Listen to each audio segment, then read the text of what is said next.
বাংলাদেশের সবচেয়ে প্রাচীন একটি ঈদগাহ ঢাকার ধানমন্ডির ৭ মসজিদ রোডে অবস্থিত মোগল ঈদগাহ। মোগল আমলে নির্মিত এই ঈদগাহের মতো স্থাপত্যকলার নিদর্শন দেশের আর কোথাও নেই। প্রায় ৪০০ বছর আগে তৎকালীন বাংলার সুবেদার শাহ সুজার আমলে তার দেওয়ান মীর আবুল কাসিম ঈদগাহটি নির্মাণ করেন। সে সময় শুধু মোগলরাই এই ঈদগাহে যেতেন। ১৯ শতকের শেষ ভাগে শহরের অন্য মুসলমানরাও এখানের ঈদের নামাজ পড়তে শুরু করেন। মেলাও বসত ঈদের। ধানমন্ডির ১৫ বা ৮/এ সড়কের এই ঈদগাহকে ১৯৮১ সাল থেকে প্রত্নতত্ত্ব অধিদপ্তর পুরাকীর্তি হিসেবে সংরক্ষণ করে আসছে। এশিয়ার সবচেয়ে বড় ঈদের জামাত বলা হয়ে থাকে কিশোরগঞ্জের শোলাকিয়া ঈদগাহ ময়দানে ঈদের জামাতকে। জাতীয় তথ্য বাতায়নে বলা হয়েছে ১৮২৮ সালে প্রথম জামাতে ১.৫ লাখ মুসল্লি অংশগ্রহণ করেন বলে এই মাঠের নামকরণ করা হয়েছিল ১.৫ লাখি মাঠ। সেখান থেকেই কালক্রমে এটি পরিচিত হয়ে ওঠে শোলাকিয়া মাঠ হিসেবে। সেই হিসেবে প্রায় ২০০ বছর ধরে এখানে ঈদের নামাজের বিরাট জমায়েত হয়ে থাকে। শুধু শোলাকিয়া ময়দান নয়, ঈদের নামাজের সময় জনসমাগম ছড়িয়ে পড়ে আশপাশের সব এলাকায়। ১৮২৮ সালে প্রথম এই মাঠে ঈদের জামাত অনুষ্ঠিত হয়। ইশাখার ষষ্ঠ বংশধর দেওয়ান হযরত খান বাহাদুর জেলা শহরের পূর্ব প্রান্তে নরসুন্দা নদীর তীরে এই ঈদগাহের সূচনা করেন। আবার কেউ কেউ বলেন শোলাকিয়ার সাহেববাড়ির সুফি সৈয়দ আহমদ ১৮২৮ সালে তার জমিতে নরসুন্দা নদীর তীরে ঈদের এই জামাতের গোড়াপত্তন করেন। ঈদগাহ কর্তৃপক্ষের হিসাবে শুধু শোলাকিয়া ময়দানের ভেতরই প্রায় ১,৩৩,০০০ মুসল্লি একসঙ্গে নামাজে অংশ নিতে পারেন।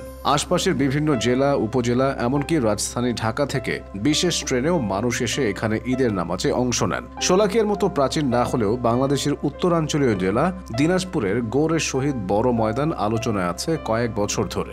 অনেকেই এই ঈদগাহকে বর্তমানে উপমহাদেশের সবচেয়ে বড় ঈদগাহ ময়দান বলে উল্লেখ করে থাকেন। ৫৩ গম্বুজের এই মাঠে একসঙ্গে ১০ লাখ মুসল্লি নামাজে অংশ নিতে পারবেন বলে স্থানীয় কর্তৃপক্ষের দাবি। প্রায় ২২ একর জায়গার উপর প্রতিষ্ঠিত এই ঈদগাহের মিনারও অতি দৃষ্টিনন্দন। মোগল রীতি অনুসরণ করে তৈরি হলেও ঈদগাহটি খুব বেশি পুরনো নয়। দেশ বিভাগের পর থেকে এ মাঠে ঈদের নামাজের আয়োজন করা হলেও আনুষ্ঠানিকভাবে ঈদগাহ হিসেবে গড়ে তোলা হয়নি। ২০১৫ সালে ঈদগাহ মিম্বার নির্মাণের মাধ্যমে পরিপূর্ণ ঈদগাহ হিসেবে গড়ে তোলা হয়। এই মাঠটির নামকরণ গৌড়ের শহীদ বড় ময়দান হয়েছে মূলত ইসলাম প্রচারক শাহ আমির উদ্দিন ঘুরি রহমতুল্লাহি আলাইহির নামে। দিনাজপুর অঞ্চলে তিনি ইসলামের প্রসার ঘটিয়েছিলেন। এখানে আছে তার মাজার। চট্টগ্রাম অঞ্চলের বিখ্যাত ঈদগাহ জমিয়তুল ফালাহ ঈদগাহ ময়দান। এখানে একসঙ্গে ৩০,০০০ মুসল্লি ঈদের জামাতে অংশগ্রহণ করতে পারেন।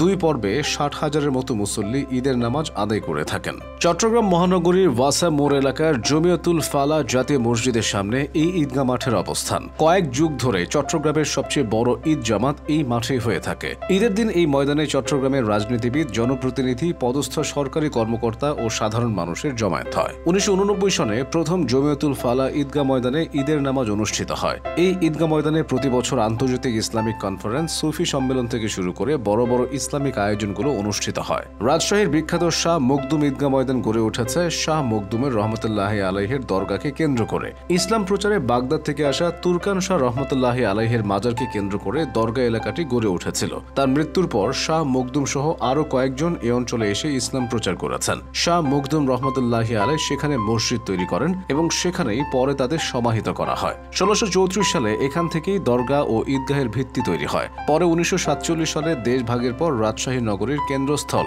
পদ্মার তীর ঘেঁষে রাজশাহীর বর্তমান হযরত শাহ মখদুম রহমতুল্লাহি আলাই কেন্দ্রীয় ঈদগাহ প্রতিষ্ঠিত হয়। পরবর্তীতে ঈদগাহের ভূমি উঁচু ও সমতল করা হয়। নির্মাণ করা হয় আধুনিক স্থাপত্যের ৫ ফুট উঁচু বেষ্টনী প্রাচীর। ২০১৩ সালে ঈদগাহ মাঠের আয়তনও প্রায় দ্বিগুণ করা হয়। দিল্লি সম্রাট আওরঙ্গজেবের সময় সিলেটের মুঘল ফৌজদার ফরহাদ শাহী ঈদগাহ নির্মাণে উদ্যোগ নিয়েছিলেন। মুঘল স্থাপত্য রীতিতে তৈরি এই শাহী ঈদগাহের অবস্থান সিলেট নগরের মাঝখানে।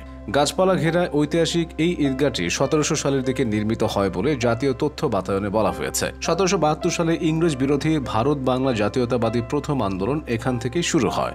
একটি টিলার উপর ঈদগাহটির মূল অংশের অবস্থান আর বিশাল মাঠের চারদিকে রয়েছে সীমান্ত প্রাচীর। ঈদগাহ ময়দান থেকে মূল অংশে যেতে হলে অতিক্রম করতে হয় ২২টি সিঁড়ির ধাপ। মুঘল স্থাপত্য রীতিতে হলেও পরে এর কিছুটা পরিবর্তন হয়েছে। যোগ হয়েছে প্রায় ২০০ ফুটের সুউচ্চ মিনার এবং ৩ দিকে ৩টি বিশাল তোরণ।